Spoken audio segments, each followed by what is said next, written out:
On vous souhaite la bienvenue à ericlatour.com. On est déjà en préparation de la 28e édition du vin et fromage, dégustation au profit de la Fondation Laurent Fort Grande Ligne. On en discute dans quelques instants, avec aussi un bel exemple de jeunes qui ont fréquenté les services du SRSOR et qui ont créé leur propre entreprise. Parlons d'abord de santé mentale et parlons d'une activité qui va se tenir prochainement. On appelle ça une bibliothèque vivante.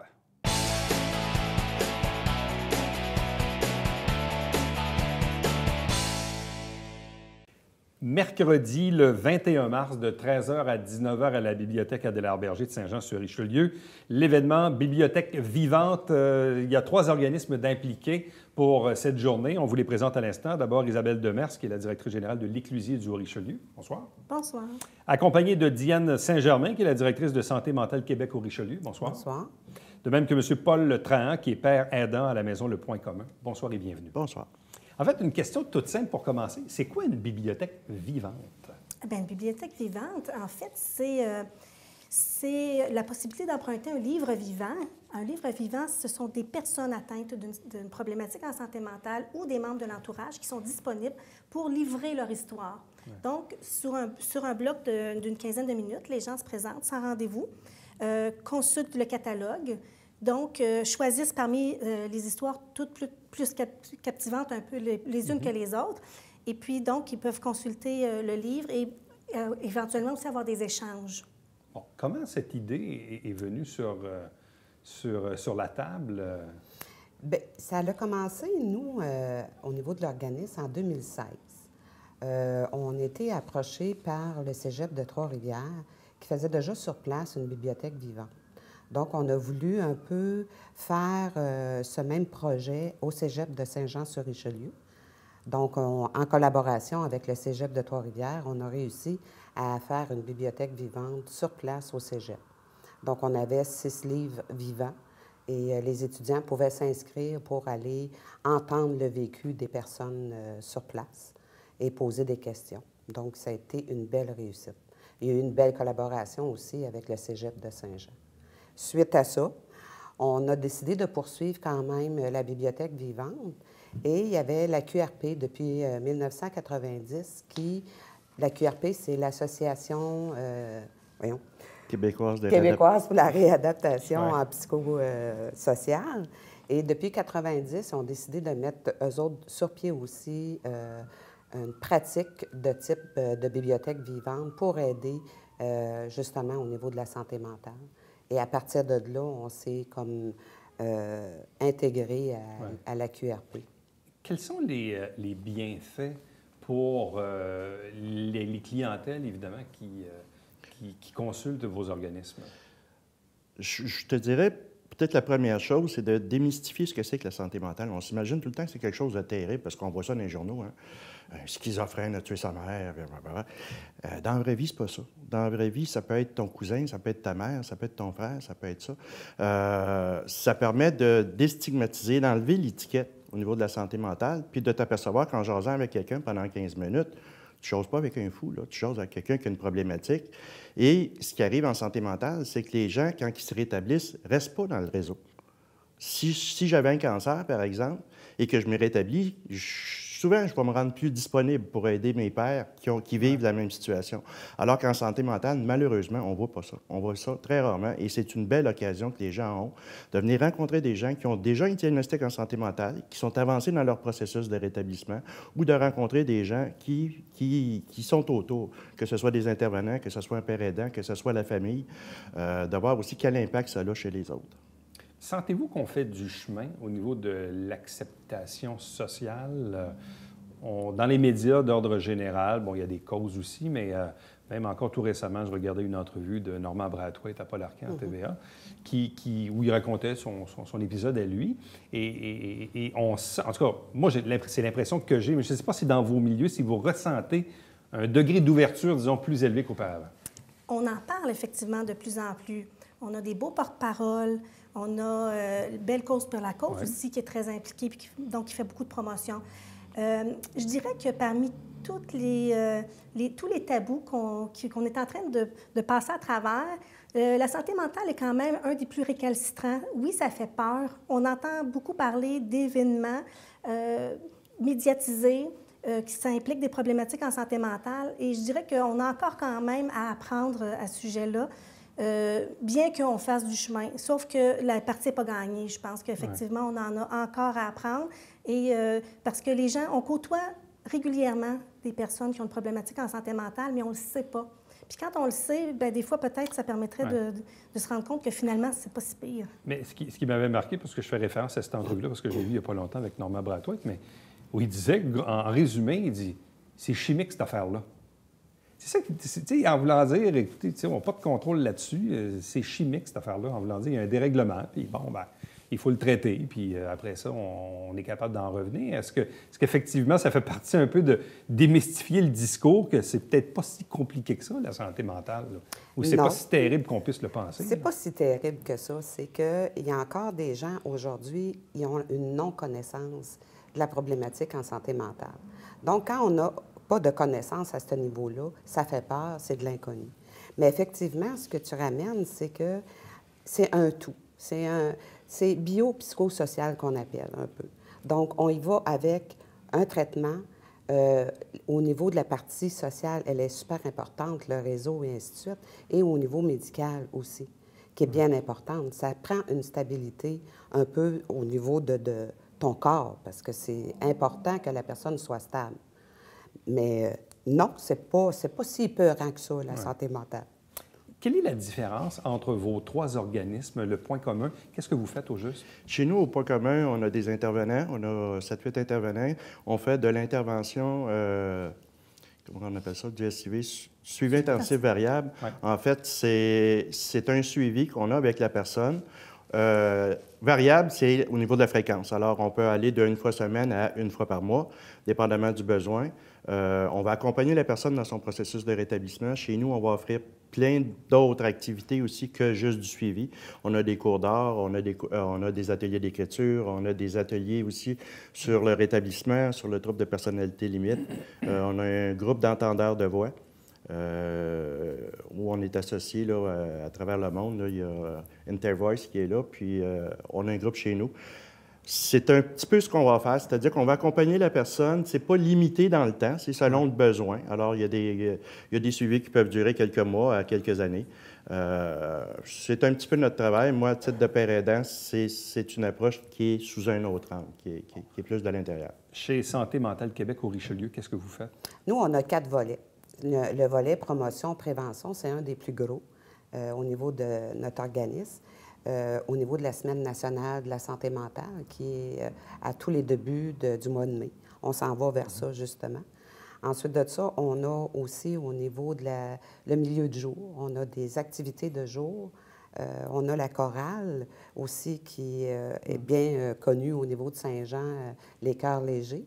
On a également la réadaptation avec des personnes sur un programme Passe-Action avec le Centre local d'emploi pour le retour sur le marché du travail. Donc, c'est des beaux volets qu'on a à offrir à la population. Qu'est-ce qu'on fait du côté de l'éclusier du Richelieu? Bien, maintenant que les personnes atteintes ont de superbes occasions pour pouvoir s'épanouir, nous, on est là pour les proches et les membres de l'entourage, les familles de ces personnes-là. Donc, les personnes vivent un rétablissement. Maintenant, quand on est un parent, qui a un enfant adulte, quand on est un frère, une sœur, bien, ça trouble aussi toute la famille. Donc, on fait de l'intervention psychosociale, des formations et puis de la sensibilisation. Bon, est-ce que ça arrive souvent dans une année que vous vous réunissiez ensemble pour faire ce genre d'événement? Est-ce que c'est une première ou est-ce que dans le jour, au jour le jour, vous avez des communications fréquentes entre les organismes dédiés en santé mentale? Bien, en fait, c'est pas la première fois qu'on fait la bibliothèque vivante. On est les 3 organismes ensemble. On est même impliqués, je m'excuse, je t'ai volé la... Non, vas-y. Mais en fait, on est impliqués, dans le quotidien, on se côtoie beaucoup. On fait partie d'un comité ensemble, un comité santé mentale, donc pour la Montérégie. Et justement, on vient de mettre sur pied aussi une nouvelle table de concertation, spécifiquement en santé mentale. Donc, on n'est pas là pour en parler, mais c'est quand même une belle avancée. C'est quelque chose de nouveau. Et ce qui est intéressant, c'est que ce n'est pas juste les organismes en santé mentale, mais vraiment tous les organismes. Si vous êtes complémentaires, c'est ça? Oui, puis on a une très belle collaboration. Moi, je suis allé à quelques reprises à l'Éclusier pour parler du trouble de personnalité limite, mais vu de l'intérieur. J'ai un groupe sur le trouble de personnalité limite. La dernière rencontre, les gens m'ont demandé, on aimerait ça savoir c'est quoi l'impact chez les autres. Alors, moi, je suis allé les rencontrer, puis je me suis dit, bon, je vais prendre des notes, puis je vais préparer mon atelier. Eh bien non, c'est pas de même que ça va se passer. On va avoir quelqu'un de l'Éclusier qui va venir rencontrer notre groupe pour expliquer vraiment, puis pouvoir répondre aux questions de chacun sur quel impact le trouble de santé mentale peut avoir chez les proches. Mais en même temps, moi, je regarde ça de l'extérieur, puis je vous vois tous les trois, puis je me dis... Parce que souvent, on dit, ouais, c'est pas toujours facile d'avoir du suivi, puis bon, les psychiatres, il n'y en a pas tant que ça, il y a des longueurs, des listes d'attente. Mais on sent heureusement que dans notre communauté, il y a des organismes comme les vôtres qui sont là pour soutenir puis encadrer les gens. Effectivement, puis ça prend vraiment un encadrement. Ça prend un encadrement aussi, pas juste communautaire, mais aussi institutionnel. On a besoin des professionnels de la santé aussi, parce que ça fait partie de tout le réseau de la personne, là. Donc, oui, on a une très belle collaboration. On a un bon système de référence aussi. Ouais. Donc, c'est sûr que sans oublier la confidentialité. Évidemment. Oui. Bon.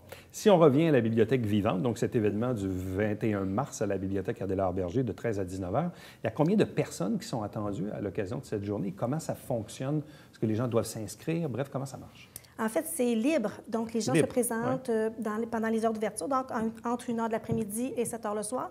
Il y a une plage horaire. À tous les 20 minutes, il y a un roulement. Donc, on a une capacité au-dessus de 100 personnes quand même d'accueil au total pendant toute la période. C'est toujours relatif. Donc, on va voir cette année comment les gens vont répondre à l'invitation. Mais somme toute, c'est vraiment une invitation vraiment intéressante et c'est accessible à tout le monde, là. Donc, il n'y a pas besoin nécessairement d'être entouré d'une personne ayant une problématique. Il s'agit juste d'être intéressé par le sujet. Bon, et là, les gens qui arrivent, ils font quoi quand ils arrivent à la bibliothèque? Alors, ils sont accueillis par nous, bien sûr. Hein? Donc, ils sont dirigés vers la présentation du catalogue. Le catalogue, c'est les gens qui présentent un peu leur vécu, un petit récit, et ils peuvent s'inscrire. Et nous, on les dirige vers... c'est vraiment intime et personnalisé qu'ils vont rencontrer le livre vivant. Bon. Et qui sont ces gens qui sont ces personnes qui Il y a une belle variété. racontent Il y a vraiment une belle variété, que ce soit au niveau des diagnostics, que ce soit au niveau des approches. Moi, je suis là plus à titre de père aidant, mais je vais expliquer un peu ce que c'est qu'un père aidant. C'est quelqu'un qui a déjà eu un diagnostic en santé mentale, qui a traversé le processus de rétablissement, qui a suivi une formation, puis aujourd'hui, qui est en mesure d'aider ses pairs. On va avoir des gens qui ont vécu des dépressions, on a des gens qui ont syndrome d'Asperger, on a des proches aussi, des personnes atteintes. On va parler de deuil aussi, c'est un nouvel aspect, hein, on ne l'avait pas dans les autres bibliothèques. C'est très intéressant. Moi, je pense aussi aux étudiants qui sont ici à Saint-Jean puis qui étudient dans le domaine, en travail social. Quand on l'avait fait à la bibliothèque, pas à la bibliothèque, pardon, au cégep, ça avait été très couru. Et malheureusement, les gens ne sont pas si bien informés que ça de ce que c'est. On disait tantôt, c'est un peu plus connu, là, mais je vais être bien honnête avec vous. Là, si je parle avec un jeune de 16-17 ans puis que je parle d'un diagnostic, c'est comme... Je parle chinois un petit peu, là. Puis les psychiatres, bien, c'est ça. C'est souvent quand on est accueilli par le psychiatre et qu'on reçoit notre diagnostic, on nous donne une médication et on nous dit c'est à prendre jusqu'à la fin de tes jours. Moi, ce que je comprends comme message, c'est que ça se peut que je sois malade jusqu'à la fin de mes jours. Ce qu'on a le goût de faire, nous autres, à titre de père aidant, puis je pense que tous les organismes sont là, dans le même sens, c'est-à-dire que oui, le rétablissement, c'est possible, puis ça ne veut pas nécessairement dire que ça va être jusqu'à la fin de tes jours. À vous trois, merci beaucoup, puis bonne chance pour la suite. Merci. Merci, c'est bien gentil. Restez avec nous. Au retour, on vous parle d'un événement bénéfice pour la Fondation Le Renfort Grande Ligne.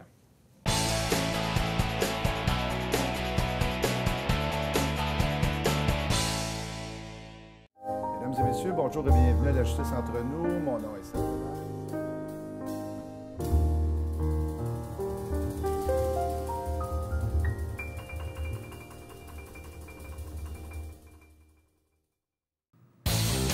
Salut, ici Alexandre Baudouin. Et François Trépanier. Ou encore Guy Ligane. Cette semaine, François, on reçoit Normand Saint-Pierre. Oui, bien connu dans sa famille et moi-même. Exactement. Tu vas nous dire quoi faire dans la Montérégie pendant la semaine de relâche. Voilà. Manquez pas ça.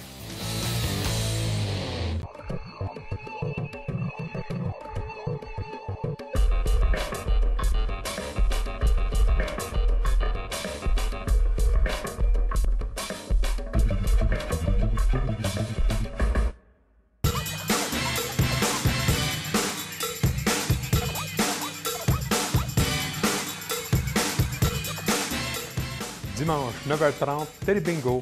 On vous attend.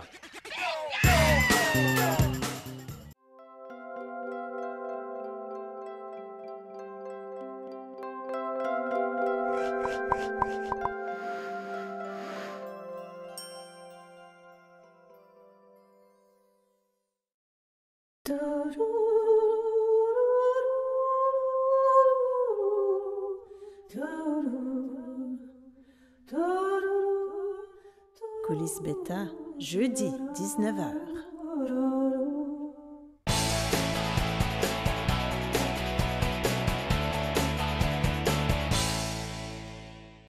Jeudi, le 29 mars à 18h30 à l'hôtel Qualité Inn à Saint-Jean-sur-Richelieu. C'est la 28e édition de la dégustation vin et fromage au profit de la Fondation Le Grand Fort Grande Ligne. 4 invités à vous présenter. D'abord, Jacques Charette, qui est le coordonnateur des événements à la Fondation Le Grand Fort. Bonsoir.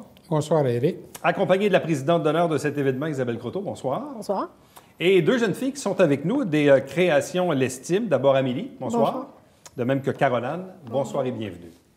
Bon, Jacques, évidemment, c'est un événement très, très, très important pour la Fondation Le Renfort Grande Ligne, cette dégustation vin et fromage. Peut-être nous expliquer un peu, c'est quoi les principaux enjeux que vous avez cette année à l'égard de l'événement et aussi de la Fondation en tant que telle? D'accord. Bien, premièrement, c'est la 28e édition et cette activité-là, on est toujours fiers de l'organiser parce que c'est les employés, en réalité, qui l'organisent avec nous. Ce sont eux qui vont faire le service ce soir même avec des usagers de la région, tout ça. Bon an, mal an, on va toujours chercher un bon montant d'argent. Ça peut frôler le 20 000 Et puis, c'est sûr que tous ces sous-là, on en a besoin avec tout ce qu'on doit investir à chaque année, avec tous nos camps ou les différentes aides qu'on fait. Je peux te donner une idée. Oui. L'année dernière, tout près de 100 000 qu'on a remis. Entre autres, c'est surtout pour des camps d'été puis des camps de répit. Et puis, on a même manqué de sous l'année dernière. On aurait aimé ça. On a été obligé de couper un petit peu dans les dons qu'on a faits, mais on aurait eu 18 000 de plus de demandes encore l'année dernière. Quand même. Fait qu'on espère cette année qu'on va pouvoir combler ça. Bon, et là, cette année, vous êtes plutôt fière de votre présidente d'honneur, Isabelle Croteau. Elle a bien performé comme présidente d'honneur. À date, elle va très, très bien, notre présidente d'honneur. Je suis très fier d'avoir qu'Isabelle ait accepté la présidence d'honneur. Elle l'a accepté l'année dernière, donc on a eu quelques mois pour se préparer. Et on a du temps de libre actuellement. C'est très, très apprécié. Bon, et là, les résultats sont bons, de ce que je comprends. Là. Oui. Vous avez vendu quelques tables. Oui, jusqu'à maintenant, la soirée, on était supposé d'avoir 30 tables. Un mois avant l'événement, on est complet. On a dû rajouter 5 tables supplémentaires, puis elles sont quasiment remplies. Fait que s'il y en a qui veulent venir, il faut se dépêcher à réserver. Bon, puis là, vous vous êtes attaqué maintenant aux cadeaux durant l'événement? Mais là, dans la soirée, c'est important pour nos tirages, pour ramasser des fonds. On a un encan, on a des tirages. Fait que le plus de prix qu'on est capable d'aller chercher pour ramasser des sous, là, on s'est mis... on a vendu nos tables, là, on s'est mis sur la recherche de cadeaux, puis de prix à l'encan. On a des très beaux prix qu'on va faire tirer à l'encan cette année.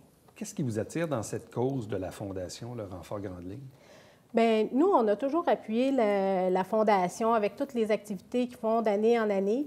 Puis Jacques, quand il est venu l'année passée, qui m'a demandé pour être présidente d'honneur. L'année passée, j'avais trop de choses, j'étais dans le jus, j'avais pas le temps. J'ai dit, Jacques, je vais attendre une année, puis je vais venir avec vous autres. Puis c'est une cause, moi, j'ai des enfants en santé, j'ai pas besoin des services, mais je vois tous les services qu'ils offrent. Puis, tu sais, regarde, on a 2 jeunes filles, là, ici, qui ont bénéficié des services, puis qui ont grandi à travers ça.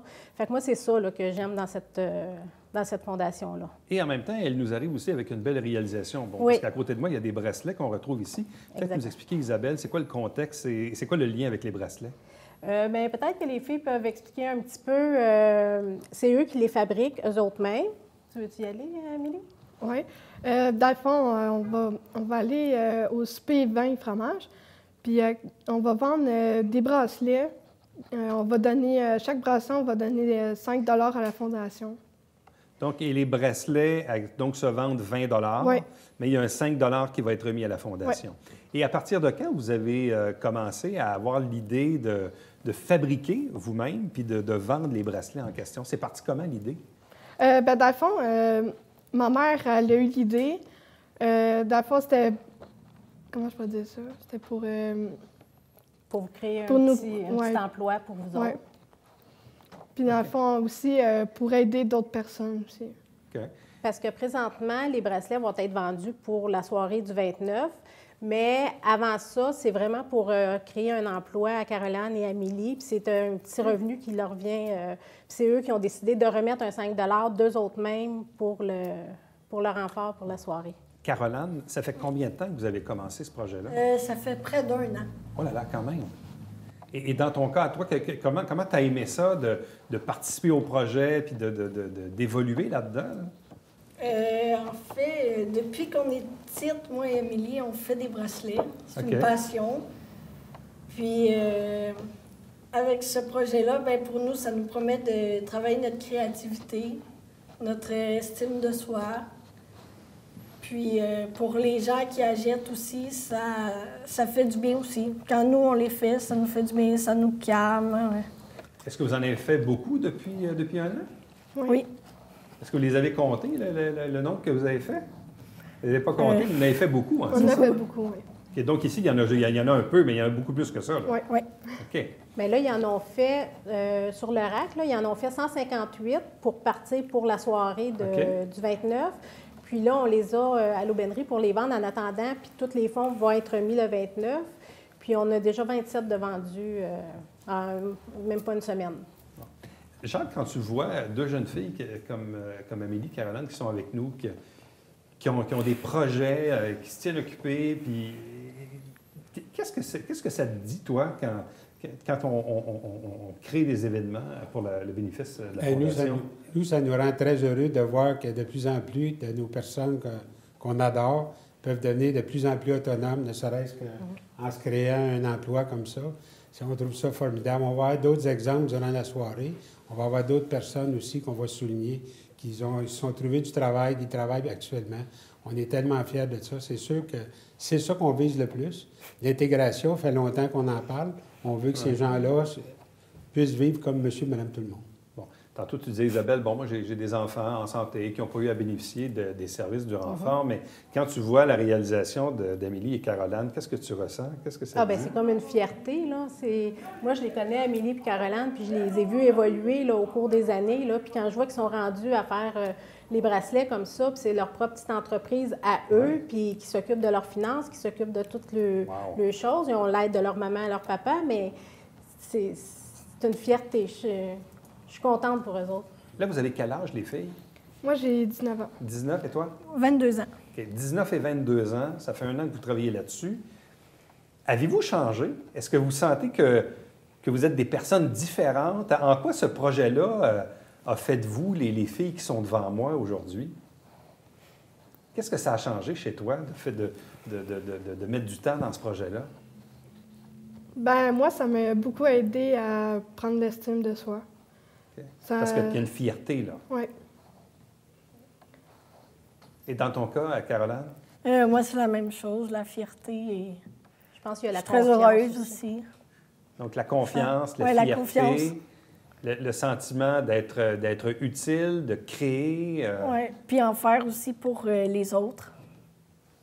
Et en quoi le renfort vous a aidé, vous, là, toutes les deux, dans les dernières années? Parce que vous êtes un peu des témoins, vous étiez des bénéficiaires de ces services-là. En quoi ces services-là vous ont aidé dans la vie?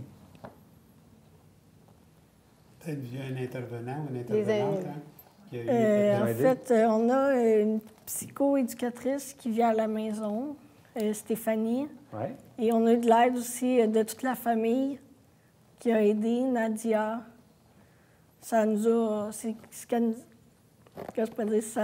nous a aidé beaucoup, puis ça nous a donné confiance en nous. Ouais. Nadia est une intervenante, puis une de nos bénévoles, entre autres, aussi, c'est vrai. Plusieurs années au vin fromage. Puis là, avez-vous l'intention de faire ça longtemps, des bracelets? Oui. C'est vraiment votre passion, là. Oui. Vous faites ça tous les jours, là. C'est une bonne passion. Donc là, si toutes les tables sont vendues, dans le fond, évidemment, il reste la promotion de ce qui va se passer en cours de soirée. C'est ça. Là, on a des beaux items à encanter, là. Puis, si je prends le premier, Bruni-Surin, comme par hasard avec l'aubainerie, qui ont déjà une alliance ensemble. Ouais. Alors, Bruni-Surin nous offre une séance d'entraînement privé avec lui. Et puis, naturellement, il va être habillé avec la collection. Va être habillée avec la collection. La collection Bruni-Surin de l'aubainerie. Alors, on parle de quelque chose qui est d'une valeur de 2 500 $. Fait que on peut aller chercher un bon montant là. On a au Centre Bell le 6 avril, il y a le Harlem Globetrotters qui vont être là. Et puis une loge, 12 billets avec stationnement, billet de stationnement, le bar ouvert, tout ça. Fait que c'est encore là, c'est avec l'aubainerie. On a des billets de hockey.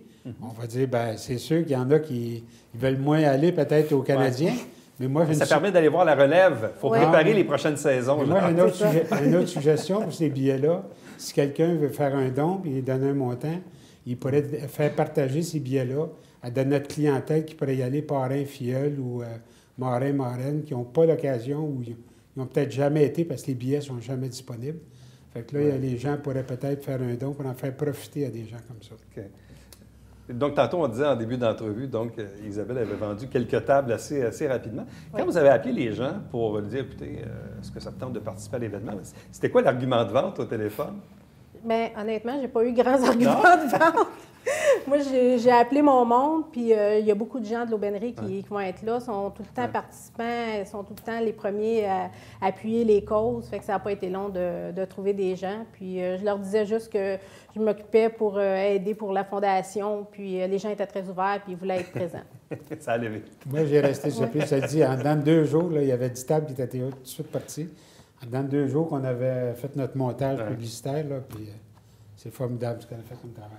Alors, donc, jeudi, le 29 mars, à l'Hôtel Colétéenne, donc la 28e édition du vin fromage pour la Fondation Laurent Fort-Grande Ligue. Donc, toutes les tables déjà vendues. Il reste quelques places. Quelques places, donc dépêchez-vous. Et il y a bien sûr, entre-temps, l'aubainerie, donc on peut acheter les bracelets d'Amélie et Caroline, Création l'Estime, et ces mêmes bracelets vont se retrouver à l'occasion de la soirée du 29. S'il y en a qui voudraient nous offrir des prix pour continuer notre tirage, puis des prix à l'encan, on est ouvert à tout. C'est ça, à l'encan, s'il y en a qui savent qu'ils ne pourraient pas être là, mais ils connaissent quelqu'un qui est là, 12 places, des fois, ils peuvent se regrouper. À vous 4, merci beaucoup, puis bonne chance. Merci. Merci à vous. Restez avec nous. Au retour, on vous présente le Babillard quotidien.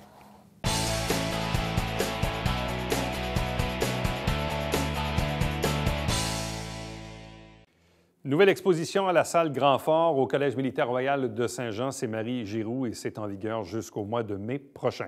Chaque semaine, des extraits du conseil municipal. Suivez Saint-Jean-sur-Richelieu et chaque dimanche matin, 9h30 en direct, c'est le Télébingo avec 4 000 $ en prix. À demain. Bye-bye.